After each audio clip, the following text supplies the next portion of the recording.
Estamos retomando, então, essa nossa fase de conversa, né? E nós vamos, então, passar a palavra conforme o tipo de questão que chegou aqui. Vamos começar com o professor Nilson, que já está com um conjunto de questões, depois com o professor Lino, embora cada um possa complementar o outro aqui nas suas discussões, né? Bom, passo a palavra, então, ao professor Nilson para responder algumas das questões aqui colocadas. Então, gente, eu vou começar, mas começar pondo a bola em jogo. O Lino vai intervir nas respostas e vice-versa, e vocês também podem levantar a mão e intervir. O número de questões não foi tão grande, sempre pôr no papel, dá mais trabalho e tudo, é que, como nós falamos inicialmente, haverá a transformação desse material todo num texto e num vídeo, né? Então, facilita muito para a gente a questão escrita, né? Mas assim que a gente passar por essas questões escritas, dentro do tempo, nós vamos abrir para quem quiser se manifestar oralmente aqui nesse tempo, né? Ainda a vantagem da escrita é que, mesmo o que não for respondido agora, a gente pode, por e-mail, ter contato. Então, uma questão diz assim: códigos de ética não limitam a autonomia, a capacidade autoral e até a capacidade de autorregulação do docente? A diversidade de posturas, de abordagens, não faz parte do ambiente escolar e acadêmico? Veja, aí a gente precisa ver o seguinte, códigos de ética limitam a autonomia. Sim, mas a intenção é essa mesmo, né? Liberdade, no sentido de liberou geral, não existe. O poeta Otávio Paz tem um poeminha em que ele diz assim: a liberdade é a escolha da necessidade. Eu escolho o que me limita, mas nunca eu estou aqui livre, leve, solto e qualquer coisa vale, não é? A liberdade a gente entende mesmo quando fala liberdade por autonomia. Autonomia quer dizer, nós fazemos as regras que nos limitam, não é? Nós que fazemos. Ah, mas eu não sou deputado, vereador, eu não faço lei. Eu faço lei, cada um de nós faz lei. Olha para uma lei, acha que é razoável e faz a lei sua, né? E aí, se você age limitado por essa lei, você age autonomamente. Não é? A autonomia não é o liberou geral, né? Agora, você acha a lei não é assim justa e tudo, então, vivendo numa democracia, a gente tem que trabalhar para mudar a lei, mas diante de uma lei só há duas possibilidades: ou cumpre ou muda, não é ou cumpre e descumpre, né? Então, todos somos limitados. Então, códigos de ética limitam, a intenção é essa mesma, não é? Agora, os códigos de ética têm que ser construídos pelas categorias, pelos profissionais da área, não é? Essa autorregulação chega a um certo ponto em que você passa limpo, né? Aqui entre nós passa limpo e não fica julgando caso a caso. O código de ética, em geral, surge numa fase de amadurecimento, em que as coisas já se consolidaram, não é? Ou estão se consolidando. Agora, toda lei é eterna enquanto dura. Porque ser legal não quer dizer que é legítimo, né? As leis perdem a legitimidade, podem perder, e aí você tem que trabalhar para mudar, né? Mas a intenção do código é limitar mesmo, é assumir a responsabilidade por isso, né? Lino? Então, enquanto o Nilson estava falando, eu gosto muito de pensar essa ideia de autonomia tão importante hoje, e pensar, sobretudo, nos desafios que ela nos coloca, que essa ideia nos coloca hoje, né, gente? Porque autonomia significa tornar-se independente do outro, porque se tornou autodependente de si mesmo. Então, por exemplo, a criança pequena não precisa mais que a mãe ou a professora cuida do seu xixi, seu cocô, sua comida, porque ela sabe cuidar disso, praticar a sua higiene. Então, essa é uma ideia de autonomia. Tornar-se dependente de si mesmo e não mais do outro só. Mas, junto com isso, vem um contraponto muito complicado nos dias de hoje, e eu acho que o Nilson, do jeito dele, falou sobre isso, que é a ideia de pertencimento. né? Então, por exemplo, alfabetizar-se, tornar-se alfabetizado, saber ler, significa que agora eu leio para mim mesmo, eu sou um leitor, mas ao preço de se tornar membro de uma comunidade leitora, ou seja, membro de uma comunidade que faz da leitura uma forma de vida, uma coordenada de vida, né? Onde que eu quero chegar como problema, né, gente?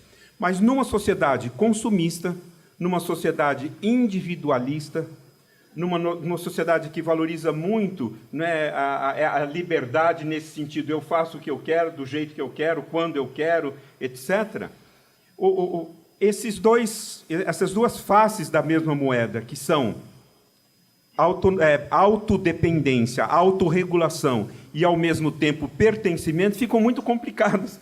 Porque eu quero individualismo, eu não quero ser autodependente. Entende o que eu quero falar, gente? Eu não quero ter pertencimento, porque isso significa submissão, etc. Então, o problema é aprender a equacionar esses dois aspectos. A ideia de autonomia enquanto pertencimento, enquanto fazer parte de um grupo solidário, com as implicações disso, e, ao mesmo tempo, ter autorregulação, autorresponsabilidade, né? Isso é muito difícil hoje, porque é como se você estivesse perdendo, né? E isso é muito complicado. A outra questão que diz assim: ser protagonista é o mesmo que ser autor? Devemos ter e motivar o protagonismo ou o agenciamento na construção da aprendizagem? Não, ser protagonista não é a mesma coisa que ser autor. O protagonista é o principal ator, né? Ator. E o autor é o que faz o roteiro, é o que constrói a narrativa, não é? E essa, por exemplo, é uma das competências maiores do professor, né? O professor é um contador de história. A gente constrói significados por meio de narrativas, não é? E o caipira sabe disso. O caipira vive de causos, e a gente sabe que não é qualquer trololó que é um caos. O caos pode ser acontecido ou não acontecido, mas é uma coisa que a gente aprende com o caos. Executivo vive de case, que é um caos metido a besta, é um caos, né? Mas é uma narrativa. É uma narrativa. Então, o importante é a gente ser autor da própria história, construir a própria narrativa, né? Ninguém pode ter projeto pelo outro, narrar a vida pelo outro, né? Agora, nessa construção de narrativas, o que eu chamei a atenção é que nem sempre a gente é o ator principal, né? E a gente não vive só para ser o ator principal, vive para participar, não é?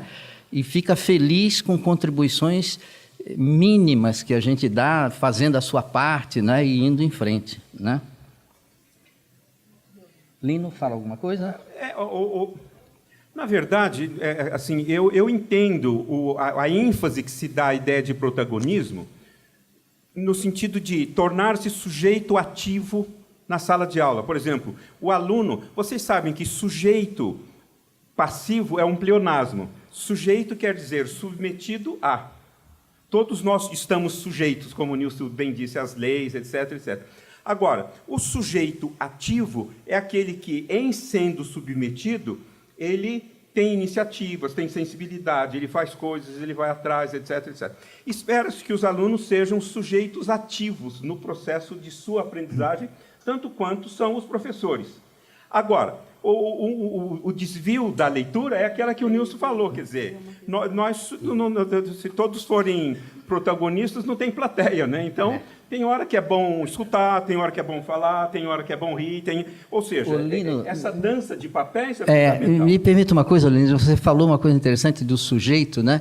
Há broncas que se tem com a palavra sujeito, como há broncas que se tem com a palavra indivíduo. Né? É verdade. Indivíduo é aquele que não se divide. Indivisível, né? Indivisível, isso é latim. Em grego, o indivíduo, em grego, é átomo. Olha, você já imaginou, se você pensar em cada um de nós como um átomo? Átomo não tem consciência, né?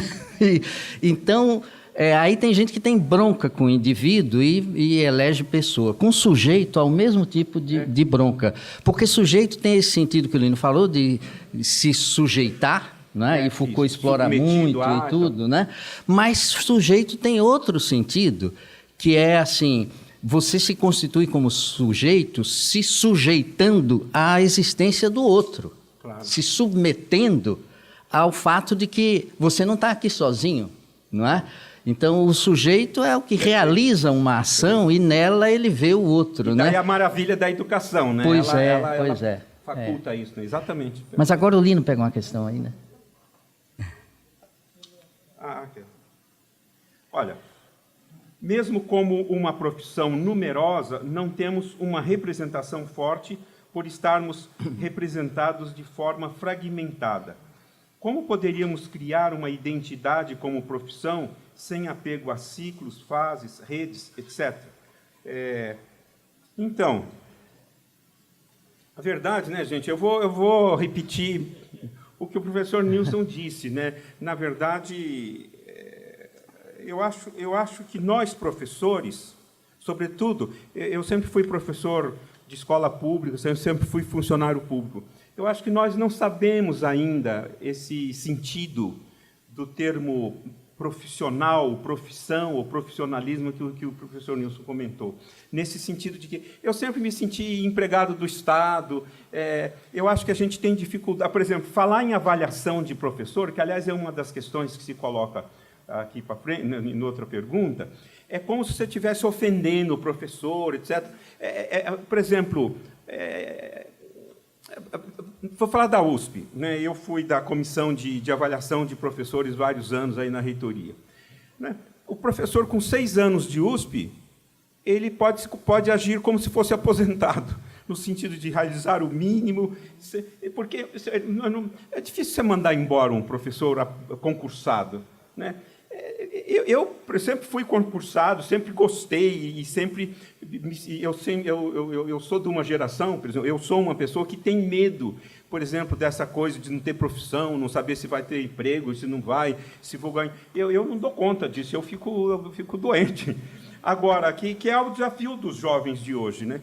Mas, ou seja, nós não gostamos de ser avaliado, a gente não gosta que mexam. E eu acho que essa cultura, ela precisa ser nem um exagero do lado oposto, nem... Eu acho que a gente precisa desenvolver um sentido de profissional nos termos do mundo de hoje, não é? Porque é claro que há professores, como disse o Nilson, que fazem porque gostam, que dão o melhor de si para a sua vida, etc.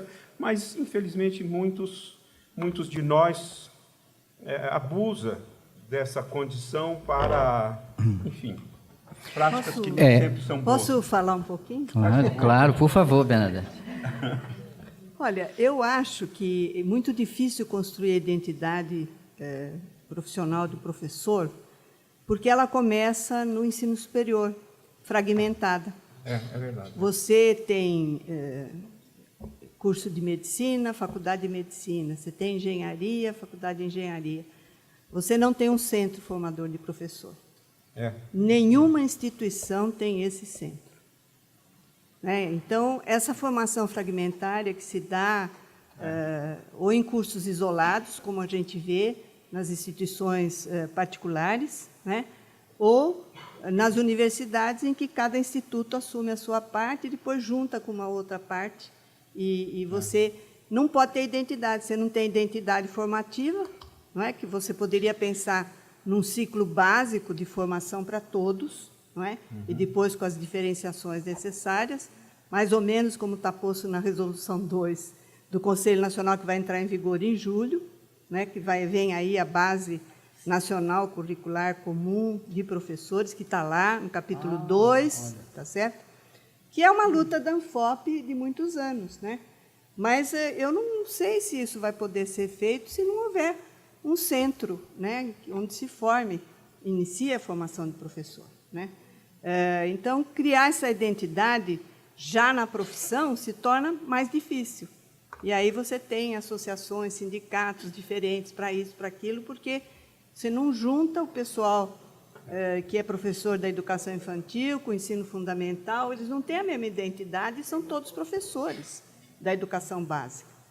Mas, na formação, ele já faz picadinho dele. Tá? Então, é isso. Bernadette, se me permite, eu acho que isso vindo assim de você é altamente esclarecedor, você com esse tempo todo de conselho dedicado a essa questão do profissional professor, não é? Agora, eu queria assim te dizer que hoje qualquer profissional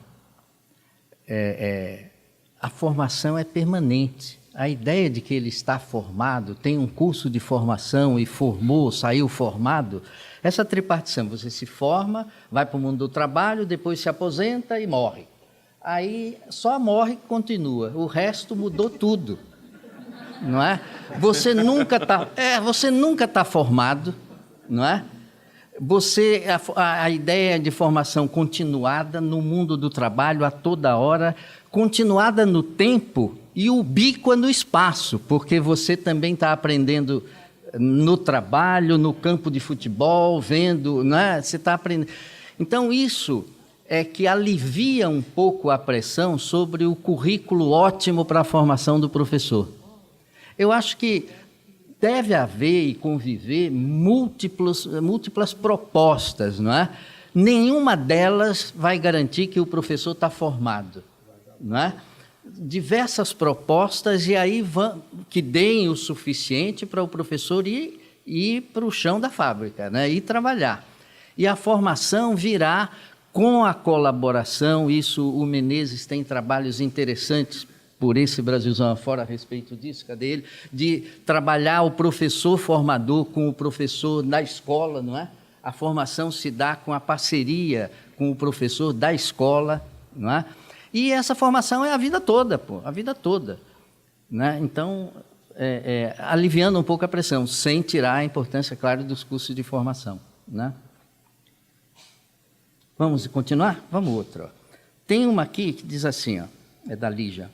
Como articular a formação docente para a excelência, não é para a sua excelência, é para a nossa excelência, né? Bom, como articular a formação docente para a excelência sem esbarrar nas vontades política partidária, né? Bom, eu vou dizer alguma coisa, mas eu não sei que eu não vou responder a Lígia, né? Mas veja, a gente vive um drama um problema aparente, absolutamente aparente, que é esse da escola sem partido, isso aí, né? Na verdade, o que está em discussão é a escola sem política partidária, porque sem política não dá, não é escola, não é? Mas a opção partidária não deve ser o que vai orientar a escola, né? Na década de 70, a gente teve um professor francês que passou por aqui, escreveu um livro muito interessante, década de 70, Olivier Reboux, um livro chamado A Doutrinação, lembra disso, Bernadette? A Doutrinação, década de 70. E ele examina todos os tipos de doutrinação que ocorrem na escola, a escola religiosa, a escola dos vários tipos, e combate tudo que é doutrinação, e inclusive a política partidária, não é? Que não é a única. Não é isso? O modo de apresentar as coisas. Bom, então, sem esbarrar nas vontades assim extraescolares, porque política partidária já não é para a escola, né? Eu, como cidadão, tenho meu partido, sou filiado, como professor, eu não tenho partido. Um juiz é um cidadão e pode se filiar a um partido, mas não quando julga, ele julgar de acordo com os valores do partido, né? Aí não dá, pô. Bom, agora a outra parte da pergunta que é interessante, a formação para a excelência, não é? O discurso sobre as competências que o Lino mapeou bem aí, ele muitas vezes é rejeitado por conta da ideia de competição, né? Não é? A associação é feita entre competência e competição. E faz sentido etimologicamente, não faz sentido historicamente, né? Etimologicamente, as duas palavras vêm de competere.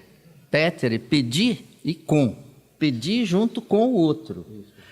Pedir no sentido de buscar, é buscar junto com o outro. E então, competir não era um pecado, uma coisa terrível, né? O problema não é a competição. O problema é pelo que você compete. Por exemplo, se tudo que vale para mim é um pote de ouro que está ali, e todo mundo compete pelo pote de ouro, uns vão ficar com, outros vão ficar sem. Vai dar briga. Agora, se fala de competência no sentido do conhecimento, a gente busca o conhecimento junto com o outro, e não é verdade que se um fica com, o outro fica sem. Então, espera aí, cara, competir é bom. A competição pode ser bom. É claro que vamos ver aquilo pelo qual você está brigando, pedindo, buscando, não é? É isso que tem que estar no centro das atenções. E aí a gente volta a cair no colo das questões sobre valores, né? Então, só um comentário nessa linha que o Nilson está falando, né? Foi isso que eu tentei comentar no final da minha fala, recorrendo ao RAM, né? Porque a gente confunde excelência com competência, né? Então, o competente é como excelência. E na verdade, né, essa ideia que o Nilson falou de competição, né? Porque competição, o prefixo com, ele significa ao mesmo tempo junto de ou contra. Então, por exemplo, vamos pensar no jogo, né? Do ponto de vista dos objetivos, a gente compete, porque competição quer dizer juntos na mesma direção, né? Só que esse juntos na mesma direção é médio. Por exemplo, todos na escola querem que os alunos aprendam, os professores tenham boas condições de trabalho, etc, etc, etc. Mas muitas coisas dificultam isso. Ou seja, a gente compete pelo resultado e coopera no processo, mas só que a gente não sabe fazer isso. Por exemplo, uma escola que tinha IDEB 6,5 passou para 6,8, e uma escola que tinha IDEB 3 e passou para 5, 5 é menos do que 7. Mas a que tinha 3 passou para 5, teve mais ganhos, não tem? Eu não estou aqui, só para dar um exemplo de que essas coisas são complexas e são relativas, né? E excelência, no fundo, precisa ser bem respeitada, porque, em nome da excelência, nós ficamos todos doentes e loucos. Isso não é excelente, né? Isso não é excelente. Muito pelo contrário. Posso falar? Sim. Tem uma questão muito interessante aqui da Isabel. Há questões de educação que são de natureza filosófica e ideológica, mas há um grande número de variáveis que impactam os resultados da educação, que podem, devem e são objeto de pesquisa empírica por milhares de pesquisadores no mundo. Por que a formação continuada não se propõe a fornecer uma atualização científica aos professores? Eu gosto dessa pergunta, né, gente, porque é o seguinte: pensa-se que, e age-se que, no sentido de que o professor de matemática ensina matemática, mas o aluno aprende matemática comportando-se como um matemático. E quem é o matemático? É o pesquisador que faz perguntas, desenvolve algoritmos, demonstrações, enfim, que estuda e pesquisa matemática. Não necessariamente aquele que transmite. Então, esse que quer dizer, nós não sabemos nos pensar como pesquisadores, né? Pesquisadores na sala de aula, pesquisadores nas coisas que estudamos, pesquisadores dos nossos alunos, no sentido de observá-los bem, fazer perguntas, testar hipóteses, etc. É muito difícil isso. E o aluno, né, ele só gosta da matemática, eu diria, ou da língua portuguesa, etc., se ele tiver esse saborzinho de se comportar como um matemático. Entendendo por matemático, uma pessoa que aceita, né, questões de matemática, que se implica, ainda que minimamente, com os métodos do fazer matemática, etc., porque aí a matemática entra.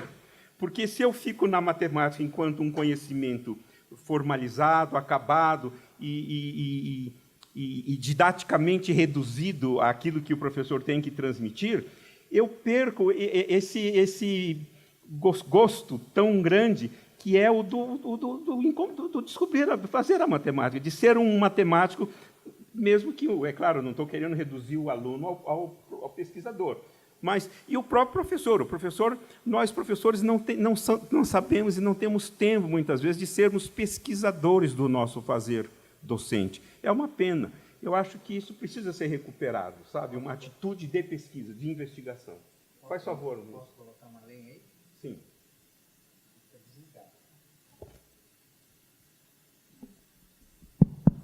Então, eu, em primeiro lugar, concordo 100% com o que o Lino diz, mas é preciso ver desvios de interpretação. Eu concordo com tudo que ele disse, mas eu acho que um professor de matemática que vai para a sua sala de aula querendo transformar os alunos em matemáticos é um corruptor de menores. Concordo. Concordo. Sabe? Concordo. Porque é que nem um professor de educação física que vai para a sala de aula preocupado só em formar atleta olímpico, né? Os que vão ganhar e tudo. Não, perfeito. Ou um professor de música que quer transformar todo mundo em erudito, né? Música clássica. Claro, assim. sem dúvida. Não é isso que o Lino está falando. O que ele está falando é assim, a matemática como... Eu sou professor de matemática, então a matemática como tema, não é? Como qualquer tema, tem um elenco assim, de ideias fundamentais, que é por essas ideias que a gente tem que brigar na sala de aula. E essas ideias fundamentais são as mesmas para um aluno no Fundo 1 e para um grande pesquisador.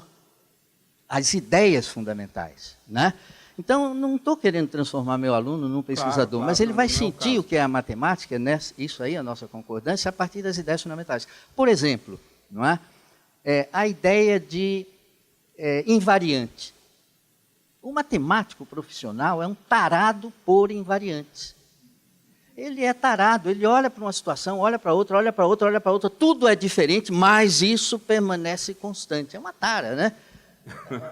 Invariante, e aí descobre coisas, inventa coisas, cria coisas, né? Descobre que o comprimento da circunferência dividido pelo diâmetro dá sempre o mesmo número, que é o π, né? É um invariante. Pode estar aqui, em Marte, na Lua, se dividir o comprimento da circunferência pelo diâmetro, dá π. Agora, o invariante se complementa com a variação. Com a variação, né? O matemático tarado aí, por invariantes, quando ele vê uma coisa variando, ele olha e diz, bom, varia, mas pelo menos isso daqui não varia. Varia sempre do mesmo jeito.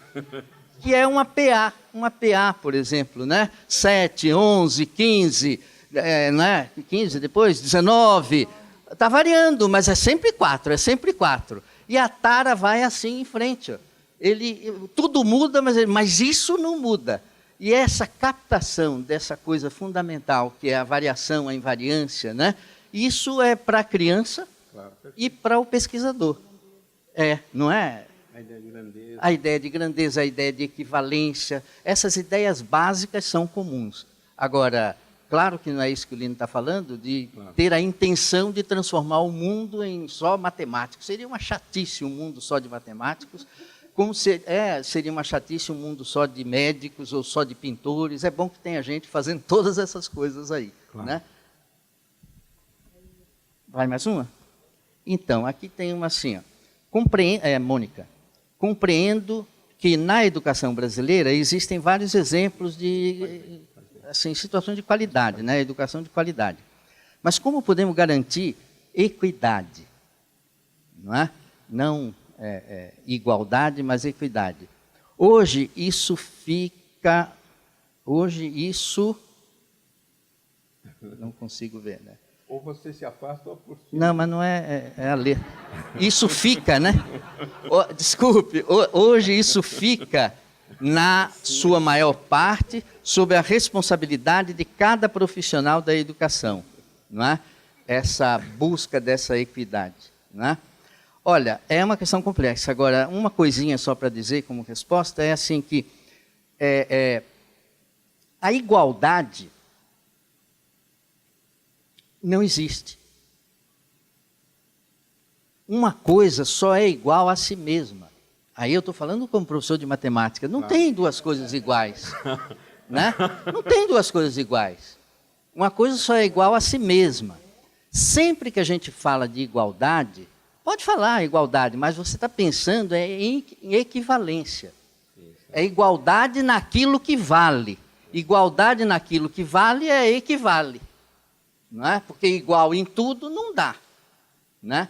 Então, a ideia de equivalência que é a ideia central, que uma das ideias fundamentais para ser trabalhada no sentido que o Lino falou, não é? Claro. E assim, quando você busca a equidade, o passo anterior é você respeitar as diferenças. Igualdade é muito frequentemente associado ao oposto, que seria a desigualdade. Mas, na verdade, a gente tem que valorizar a igualdade e valorizar a diferença. Somos iguais como cidadãos, somos diferentes como pessoas, não é? A diferença é fundamental.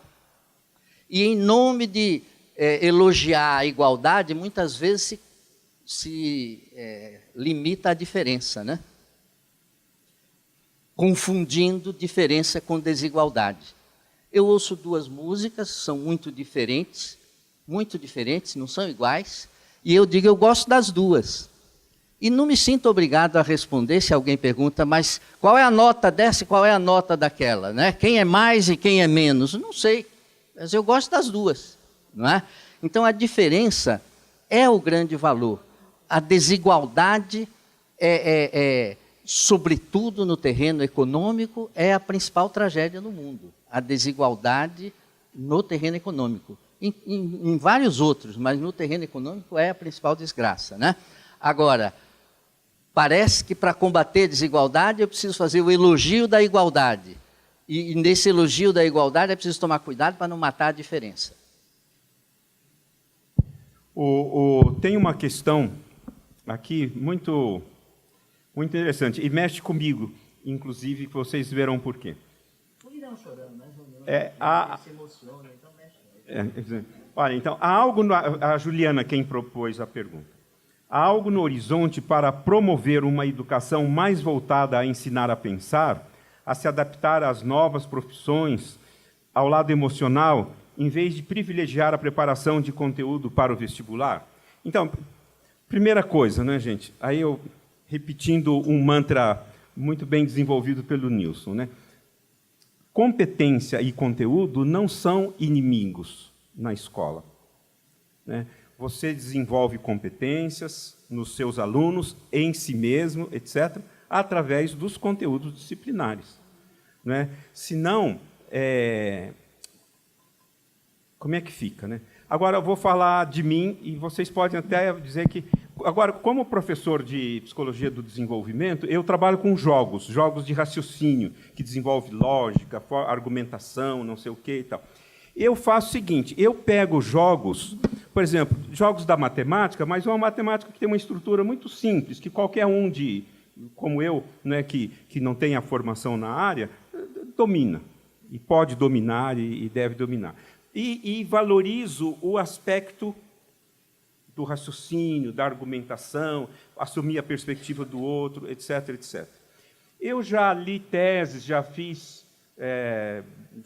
parte de banca, etc., em que, por exemplo, a pessoa deu aula sobre a raiva, né? Não usando conteúdo disciplinar, mas, por exemplo, lendo livros de história e botando na roda, pedindo para as crianças desenharem no corpo, assim, no desenho, que parte do corpo, enfim.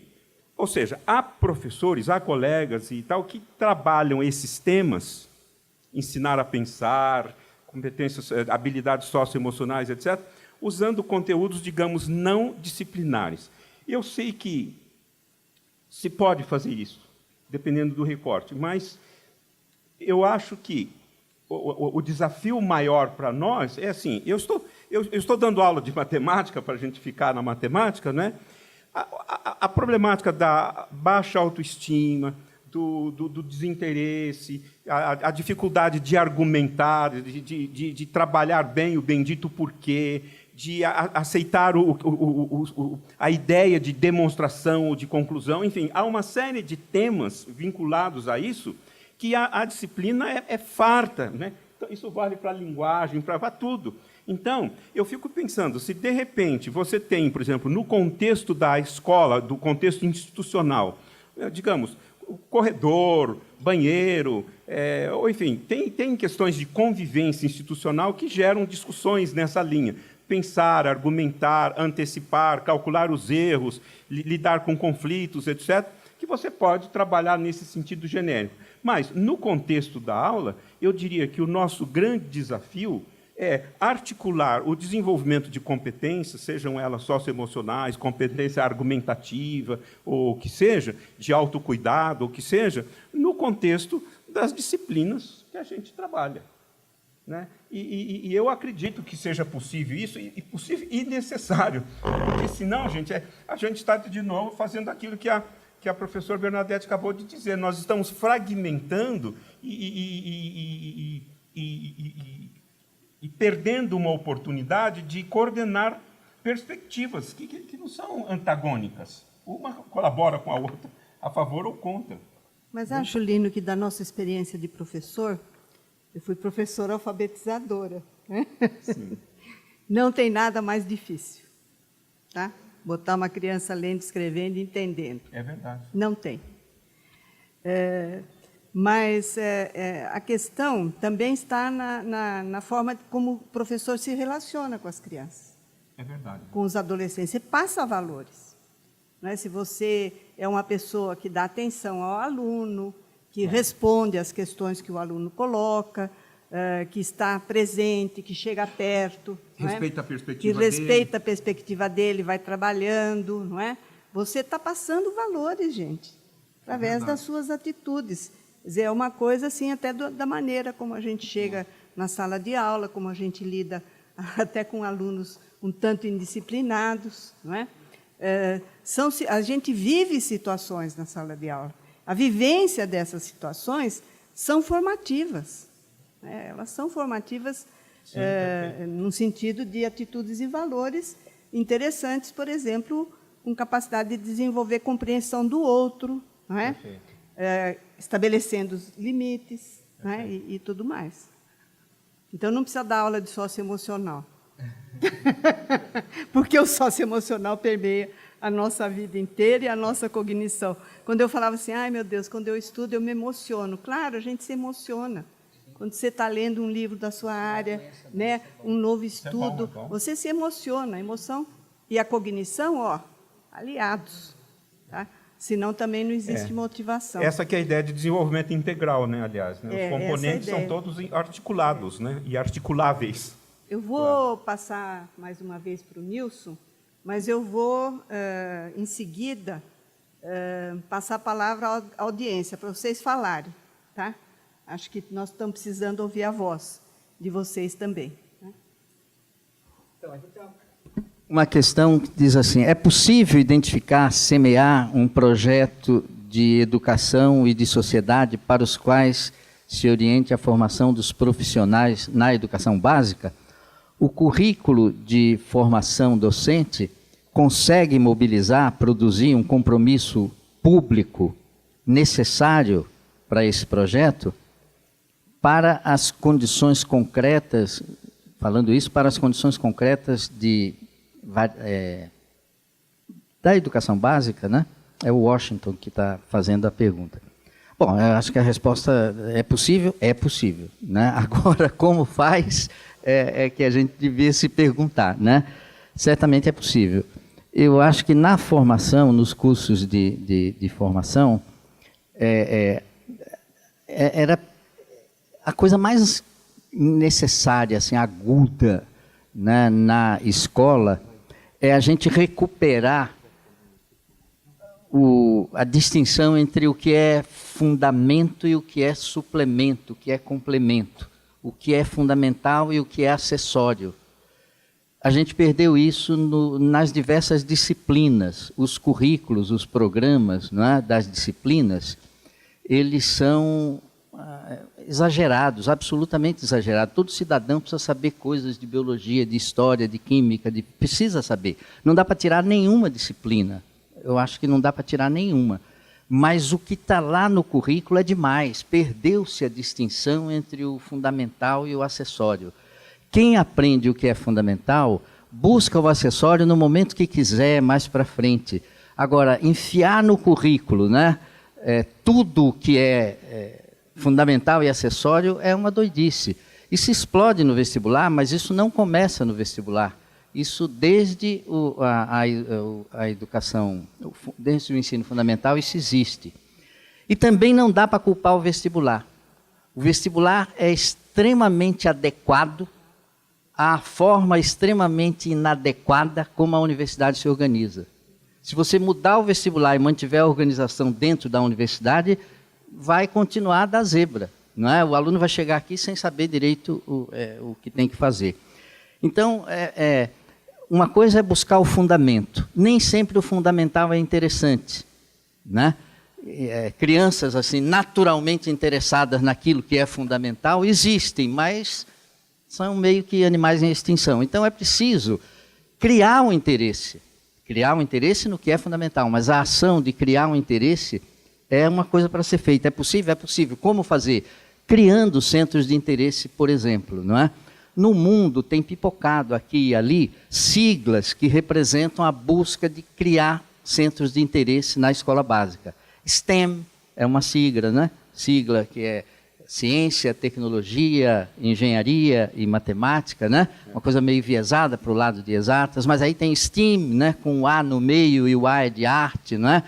Tem STEM com 2 M's, porque o pessoal da medicina está reivindicando que a tecnologia e o aparelho assim, médico, né, da medicina pode ser um centro de interesse, e outras siglas vão surgir.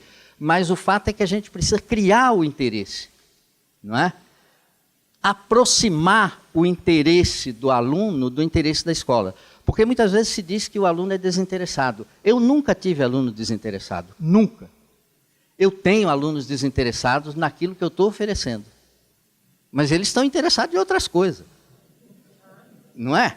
Aí eu digo, eles são desinteressados. É meia verdade, eles são desinteressados do que eu estou trazendo. Então, você tem que aproximar o interesse da escola, que é o currículo, do interesse dos alunos, né? Tá aí os games e tudo, né? Mais. Então, é possível, sim, a resposta, se é possível identificar, é possível. Agora, meios, aí 2 exemplos, né? Tratar de se ater ao que é fundamental, buscar criar o centro de interesse, né? Fortalecer a simbiose entre teoria e prática. Não tem que ficar com essa distinção, isso é muito teórico, isso é muito, né? A teoria é fundamental, a teoria é visão, né? E sem a teoria a prática é cega, não é? Então, alimentar essa relação. As coisas mais interessantes, às vezes, são coisas teóricas, né? De natureza teórica, né? Nilson, pois não. Deixa, enquanto já tem alguém aí que vai ajudar a gente a circular pela sala, né? Olha, então, deixa eu só falar. Tem um colega fez uma pergunta, uma colega, como ensinar a um aluno quando mesmo não quer aprender? Então, o Nilson já falou. Mas eu queria só comentar um aspecto que, agregado a isso, veja, eu vou ser bem maldoso na pergunta que eu vou fazer. E como fazer com um professor que não quer ensinar? Quer dizer, se o professor tem gosto de ensinar, porque ensinar, tal como a vida, é uma vaca, né, gente? Vamos combinar. Tem picanha, tem filé mignon, tem bucho, tem pescoço. E não adianta você querer ficar só na picanha, porque custa caro e não dá certo. A vida só tem uma. E aí, agora, mas eu quero falar de um aspecto complementar ao que o Nilson falou, né, gente? Hoje nós temos alunos e professores exauridos. Que falta para eles é cama, sono, descansar, dormir. Né? Um jovem que fica até 4 horas da manhã, ou no videogame, ou não importa no quê, ou um professor que fica até as 4, 5 horas da manhã fazendo um relatório, ou um coordenador para a reunião das 7 horas da manhã, sinto muito, gente, essa pessoa não está... Então, nós temos hoje alunos e professores, para ficar só nesse extrato, exauridos. Eles precisam dormir, eles precisam descansar, tem hora que é para dormir.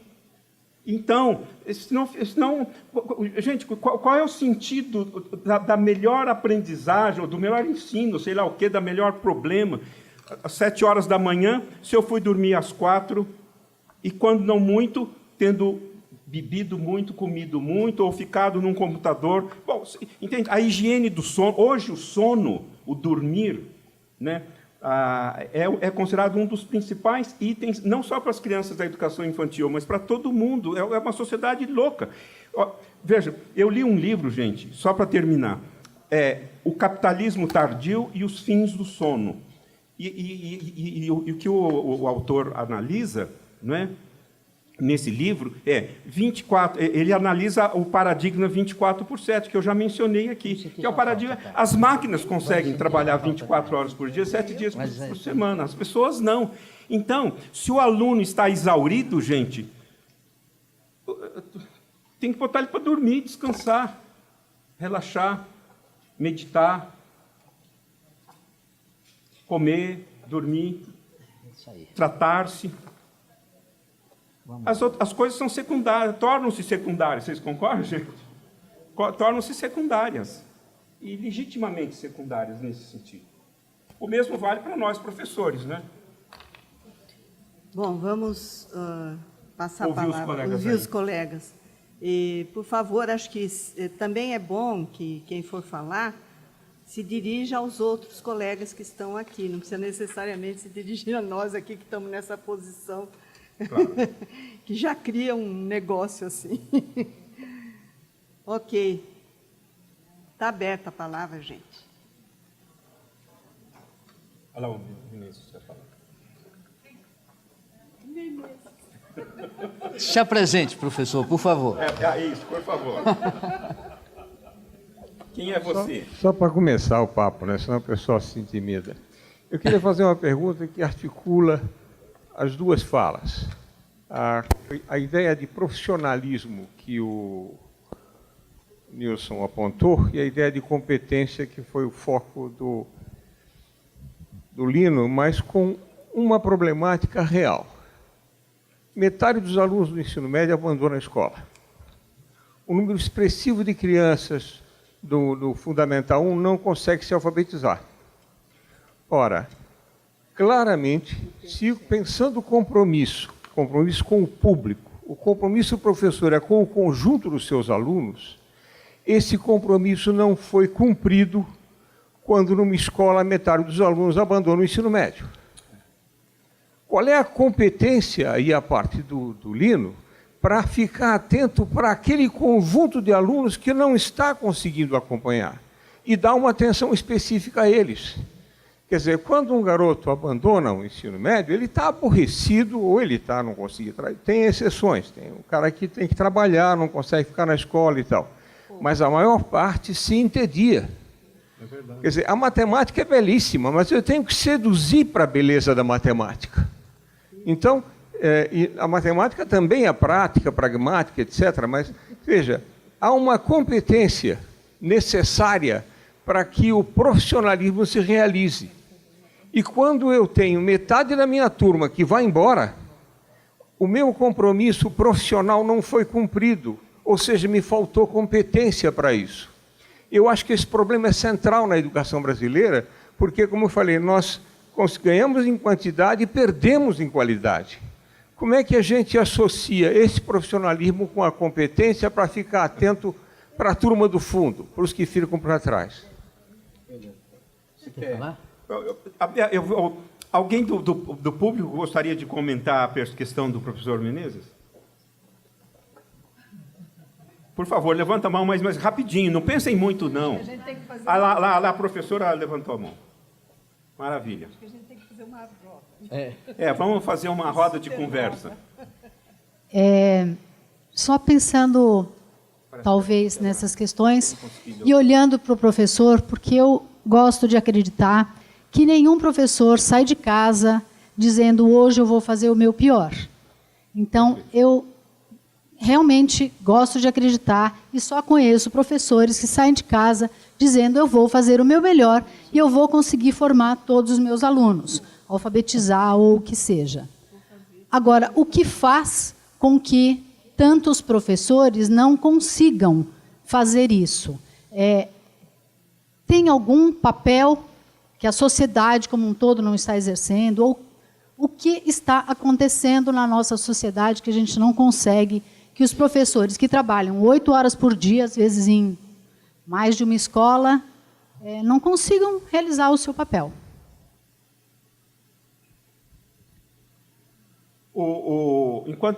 Isso, por favor.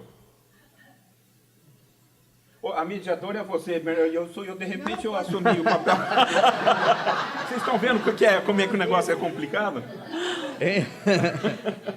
Boa tarde, meu nome é Vânia, sou professora da Escola Estadual Cariã, fica na Zona Sul.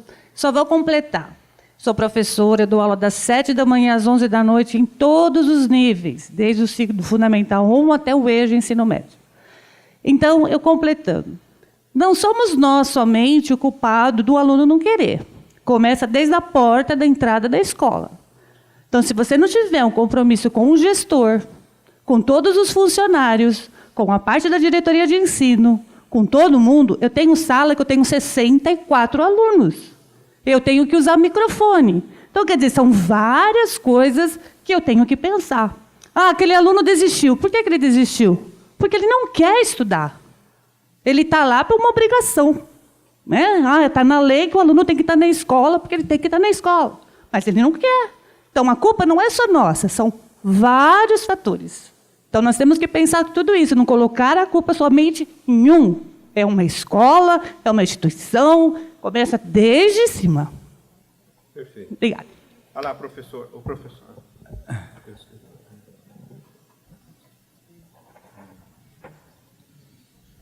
Eu gostaria de acrescentar a fala do professor da evasão, né, dos alunos do ensino médio. A evasão maior é do ensino médio. Eu acredito que esse problema é mais social no Brasil, né? Quando a gente fala da igualdade, né, e da oportunidade. Claro, abriu-se as escolas para dar oportunidade a todos, mas nem todos têm condições de permanecer nela, né? Então, eu acho que isso é algo para se pensar, né? O problema do Brasil é muito mais social, né? De desigualdade social. Né? Então, o professor, como a professora ali atrás falou também, vai para a escola querendo dar o seu melhor. Né? Só que, muitas vezes, né, esses alunos eles têm outras preocupações que não deveriam ser preocupações na idade deles.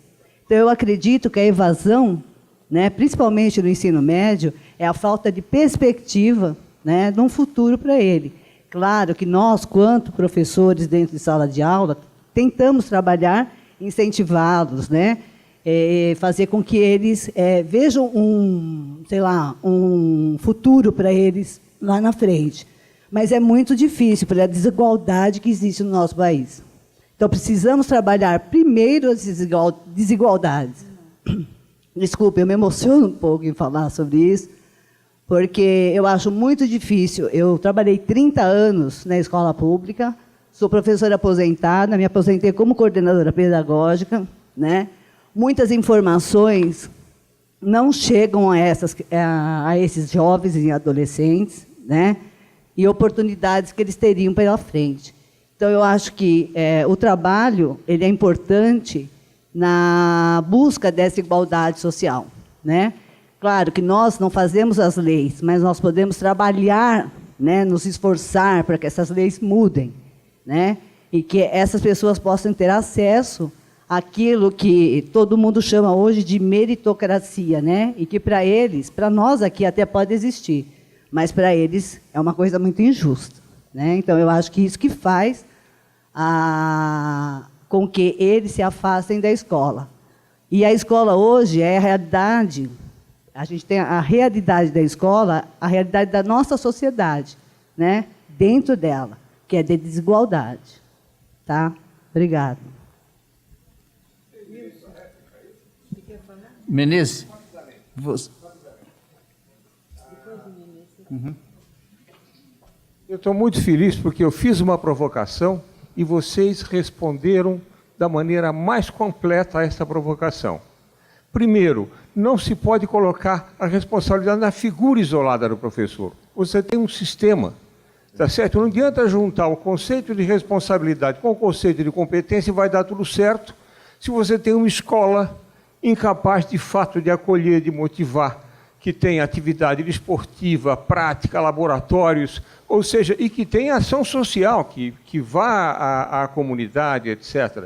Então, quando a gente pensa uma escola que é professor conduzindo alunos, já estamos limitando a questão. A minha pergunta foi, de fato, uma provocação. E a resposta que vocês deram é a resposta absolutamente correta para essa provocação. Acho que a mesa não precisa nem se manifestar, já está respondido. Se você me permite, Menezes, só uma mínima manifestação, né?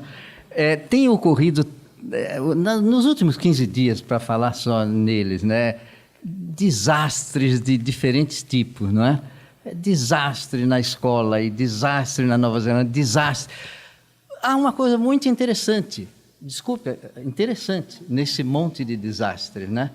É a capacidade que eles têm de mobilizar as pessoas na Venezuela, de mobilizar, e as pessoas vestem a camisa e quem tem um tostão dá meio tostão para quem não tem nada e vai em frente, não é?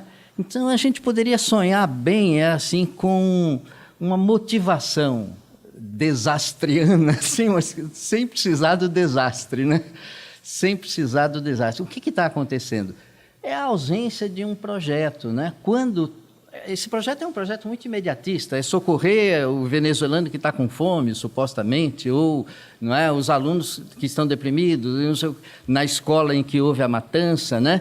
Então, nós não queremos esse projeto, queremos outro, mas é preciso entender como que o coração bom, a generosidade, como essas coisas boas, assim, aparecem, vêm à tona, né, nesses momentos de tragédia. Quando a gente precisa, aquilo vem, né? Nós precisamos criar esse senso de necessidade no Brasil, né, voltado para a escola básica, para a educação básica, que é o que garante a possibilidade da democracia, não é? Briguinhas do tipo, está muito dinheiro para o ensino superior e pouco para a educação básica, em primeiro lugar, são mentirosas, é falsa. Em segundo lugar, Hã? Não é mesmo. Eu estou com estudo. Bom, eu não vou discutir. Sim, não, mas eu digo o seguinte: o orçamento do MEC mais para o ensino superior. Mas se a gente contabiliza no Brasil afora o orçamento dos estados, o orçamento dos municípios... Estou falando do Fundeb. Não, eu não estou falando do Fundeb. Mas ele é a base da... Eu sei, é a base, então precisa ser mudado. Mas eu penso no seguinte, o orçamento do MEC é 116 bilhões, não é? Quanto vai para a educação básica? É pouco. É pouco, não é? Mas o orçamento dos estados e dos municípios, juntando tudo, dá quase 3 vezes esse orçamento do MEC. E eles têm, pela Constituição, que gastar 25% com a educação, não é?